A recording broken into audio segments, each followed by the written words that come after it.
Jean-François Didier. Bonjour. Vous êtes député européen, vous êtes vice-président de la région Île-de-France et vous êtes un des hommes clés des Républicains. Les Républicains dont ne faisait plus partie Alain Juppé. Il avait quitté ce parti, il avait cessé de payer ses cotisations, mais c'était le fondateur de l'UMP qui a donné les Républicains.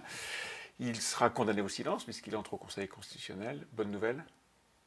Une bonne nouvelle pour lui sans doute, puisque c'est son choix personnel et il a fait le choix en accord avec le président de l'Assemblée nationale et j'imagine le gouvernement Emmanuel Macron de rejoindre la rue de Montpensier, comme on le dit, c'est-à-dire le Conseil constitutionnel, et donc de quitter effectivement la vie politique et le discours public.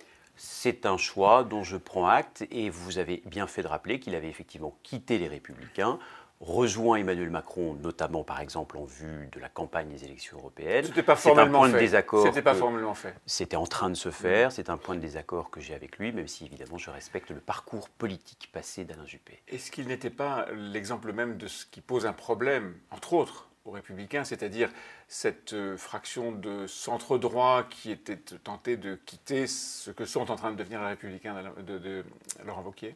Je crois qu'à l'avenir, le centre-droit devrait être un partenaire des Républicains. Mais c'est lorsque nous sommes certains de nos convictions, lorsque nous avons une identité forte que nous pouvons rassembler autour d'un leadership et autour de valeurs. Et je crois aujourd'hui que le devoir des Républicains, et c'est exactement ce à quoi s'emploie faire Laurent Wauquiez, notre président, c'est de créer une nouvelle droite, c'est-à-dire une nouvelle génération, bien évidemment, mais aussi des convictions, mais différentes du passé et des convictions. J'insiste, pardon, parce que l'UMP, par construction, son ADN, c'était justement rassembler les droites et le centre-droit. Et donc aujourd'hui, vous dites, l'avenir, c'est au contraire de se tourner, de se grouper autour d'une droite nouvelle. D'abord, rappel factuel, vous savez qu'il y a au sein des Républicains d'aujourd'hui des personnalités du centre qui vont par exemple de Jean Leonetti à Marc-Philippe Daubresse.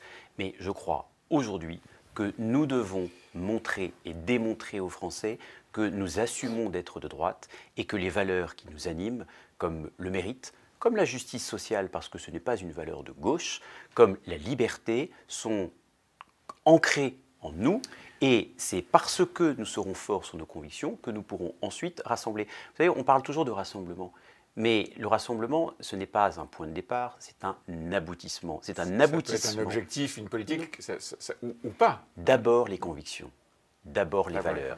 Et ensuite, lorsque vous êtes fort dans votre conviction, eh bien vous pouvez rassembler autour d'un projet, autour d'un leadership. Mais on ne se rassemble jamais autour du vide. On va revenir à ce rassemblement autour d'un projet d'une valeur. Bordeaux sans Juppé tout de même, est-ce que la ville risque de passer à gauche? La circonscription est à gauche ou est en marche. Alain Juppé avait été au fond le seul homme de droite à être élu lors des dernières élections générales. Risque de perdre Bordeaux? Il y a toujours un risque de perdre une commune, mais je crois que dans une ville comme Bordeaux, comme d'ailleurs pour Paris ou comme pour d'autres grandes communes, voire métropoles, ce ne sont pas les étiquettes partisanes qui feront l'élection. Ce sont des équations personnelles, ce sont parfois des bilans, ce sont surtout des projets. C'est sans doute une nouvelle génération aussi qui va devoir monter au front, j'imagine à Bordeaux comme dans d'autres communes. Nicolas Florian semble être le candidat de la majorité actuelle. Je ne suis pas bordelais et ce n'est pas à moi de décider pour eux et au nom du conseil municipal. Mais le parti auquel vous appartenez peut avoir son mot à dire. Et qu'est-ce qu'il va dire? Nous verrons, parce que ce sont encore une fois des équations locales et je respecte précisément dans des élections municipales disons la dimension locale au niveau politique. N'essayons pas d'appliquer nos schémas nationaux sur des équations locales. Laurent Wauquiez vient de finir un tour de France, 10 jours au contact avec les vrais gens. Il avait perdu ce contact? Non. En revanche, c'était une manière de montrer la différence qui existe entre Laurent Wauquiez, qui est au contact permanent et qui a voulu effectivement faire un tour de France à l'écoute de tous ceux qui souffrent notamment de l'excès fiscal du gouvernement, et puis de l'autre côté, Emmanuel Macron. Parce que les débats aujourd'hui que préside Emmanuel Macron, c'est une imposture. J'ai mis sur Twitter une vidéo qui démontre que le débat avec les jeunes était en fait truqué par l'Élysée, avec des questions qui étaient dictées et connues dicté par l'Élysée et connu par le président de la République. C'est comme ça qu'on s'adresse aux Français. Je croyais que le grand débat national, c'était de laisser la parole au peuple français. C'est de leur passer la main. Et en réalité, qu'est-ce qui se passe? C'est qu'Emmanuel Macron monopolise le micro, multiplie des numéros d'autosatisfaction, fait la une des chaînes d'information en continu où il semble très content de ce qu'il a fait. Rappelons quand même que si on en est réduit aujourd'hui à organiser un débat, c'est parce que Emmanuel Macron a échoué.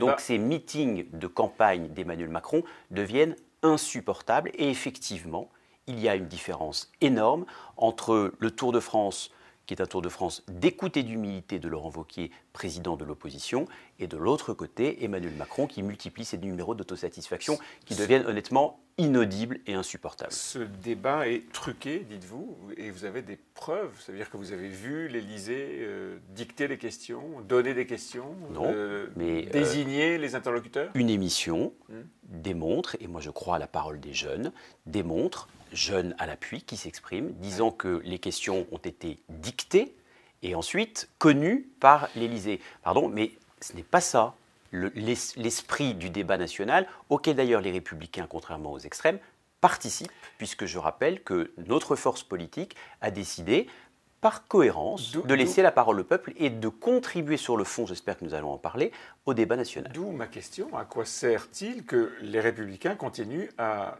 participer à ce que vous semblez être une mascarade? Mais la mascarade, c'est Emmanuel Macron. Ce ne sont pas pas le les débat. Français. Ce n'est pas le débat. Les Français qui participent, il y a eu 6000 réunions d'après un recensement du gouvernement. Ça m'intéresse. Parce que moi, ce qui m'intéresse, c'est ce qui remonte de la base et non pas, vous savez, le pouvoir pourri par la tête, ce qui se passe avec Emmanuel Macron. Emmanuel Macron, on ne devrait même pas l'entendre. Il devrait plutôt être humble en ce moment. Il devrait être silencieux. Mais il peut être à la reconquête, n'est-ce pas? Il devrait être silencieux et humble plutôt que de chercher à partir à la reconquête de l'opinion. Ce qui m'intéresse, c'est ce que les Français ressentent, vivent, subissent. Et ensuite, le devoir d'Emmanuel Macron, ce sera de répondre. Et ce qui va en sortir, à votre avis, que va-t-il en sortir de ce grand débat? Par exemple, sur la fiscalité, un mot que vous prononciez il y a quelques minutes. Je suis très inquiet.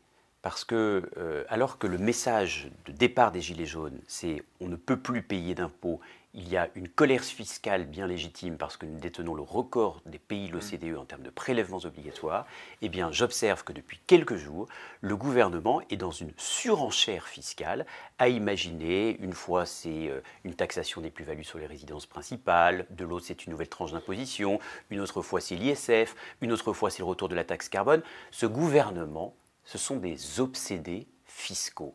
Ils n'ont qu'une idée en tête, c'est d'augmenter les impôts des Français, alors que le message que nous prenons au sein des Républicains, c'est de baisser la dépense publique, c'est de mettre un terme au gaspillage d'argent public pour se redonner des marges de manœuvre financières et ainsi baisser les impôts de tous les Français, qu'ils aient gagné leur vie ou qu'ils ne la gagnent pas suffisamment. Emmanuel Macron a plusieurs fois sifflé la fin de la récré, en tout cas à 2 conseils des ministres, il a 2 fois saisi l'occasion de ces idées qui étaient lancées par ses ministres pour dire non, stop, avec ce même raisonnement que vous.